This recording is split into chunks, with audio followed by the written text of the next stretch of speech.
Harry called to ask if I would say a word or two about our class of 45. It seemed the thing to do. He wasn't too specific, nor did he have to be.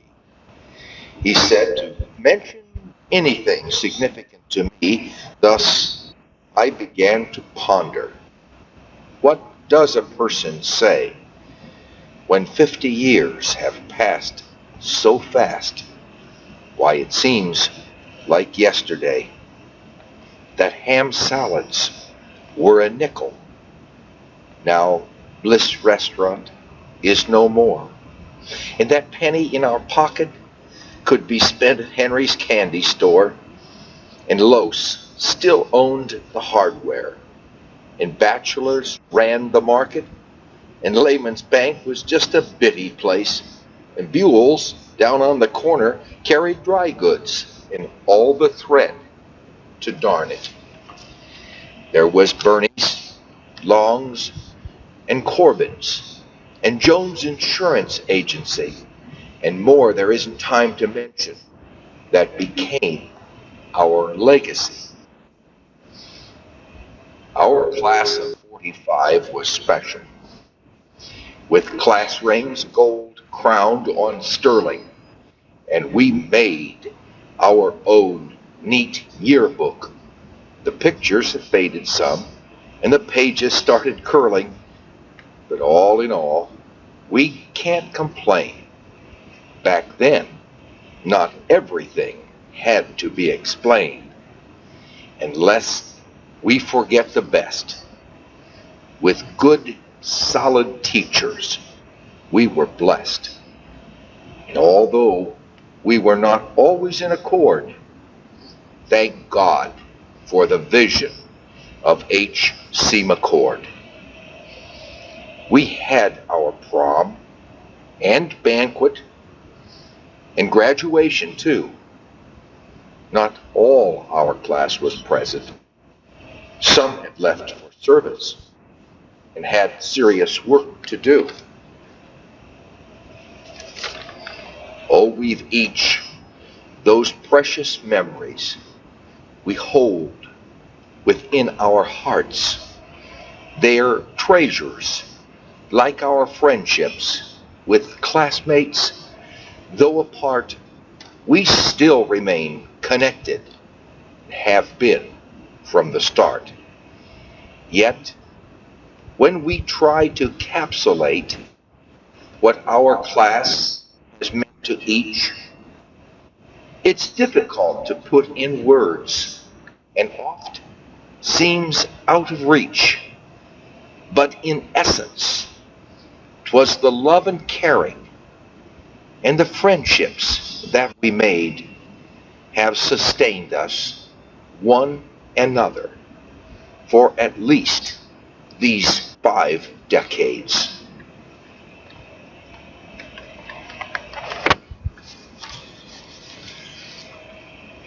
Questions I've wanted to ask, and some givens. Who put the panties on the flagpole that Finney thought distasteful? Who set fire to the belfry rope that to Finney was disgraceful? Who put the dead cat in the footlights that for years had never glimmered, that raised the stink that no one thinked when the cadaver warmed and simmered? Who spilled lake makeup on the registers that made us smell of plenty, and emptied the high school PDQ with temperatures in the 20s? Who took a pristine condom and tacked it to the wall? 'Twas meant to be amusing, but it darn near condemned us all. Who knocked his pipe on the entry stone and entered the schoolhouse sedate, while 2 or 3 students smoked across the street and got to their classes late? nearly blew up the chem lab when he used a soft glass test tube, and we were admonished not to do it again or be labeled a silly boob. And yes, there were some of those, but they came disguised in sweaters. We're enlightened today, but back then they were considered moral fetters. Who wore the shortest victory skirts? I, for one, would never tell. But I do remember thinking, golly, she surely looks swell. Who was the cheeriest girl to beguile? Or don't you remember Ruthie Wright's smile? Who forgot his French homework? But Miss Fry, you couldn't fool her. I carry the guilt to this very day. I'm sorry I broke your ruler. Who had all the fun, yet got the job done? Did those spitballs take the paint off the ceiling? But we did little harm, and we did it with charm. That's what made us so appealing. Who tried to take classes with the girl who wore glasses, whose saddle shoes were always brand new, who worked in the office though only a novice, but Char always knew what to do?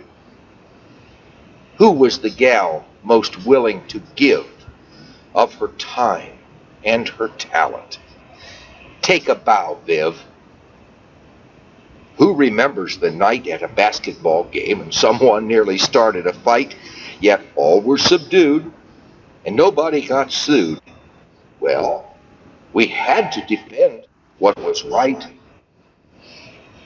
Who was the man who deserves a big hand?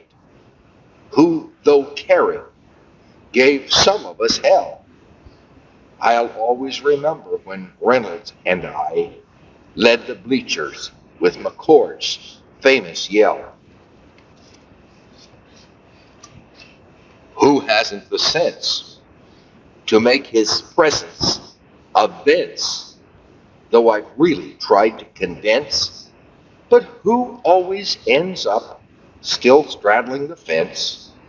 Yet 'twas all said with love, so please take no offense, remembering there's the best of you in the least of me.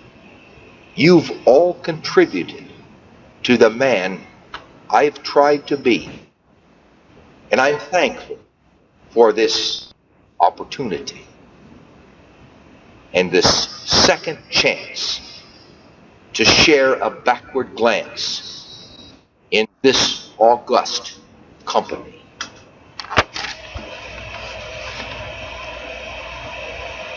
Testimony. Testimony given on Saturday, 6/2/95, to be placed in our obit column that Vivian and Harry insisted we write and record. Consequently, I turned my paper over and wrote this on the back: testimony. My life is best synthesized between fun and trouble since I was baptized. Why, just a couple of weeks ago, I realized I was one of the lucky guys who married a lass who's my treasure and prize. We had 4 sons and a successful run. Me? I'm one lucky son of a gun. We go to church, I give my tithe, and thank God each day that I'm still alive and blessed with my wife who has weathered the strife of marriage, motherhood, and tolerating me most of her life. What can be said as to why I've survived? It's simple. I'm one of the proud class of 45. Prior to testimony, the first part read was given to the 30-year club in Worthington on June 2nd, a Friday,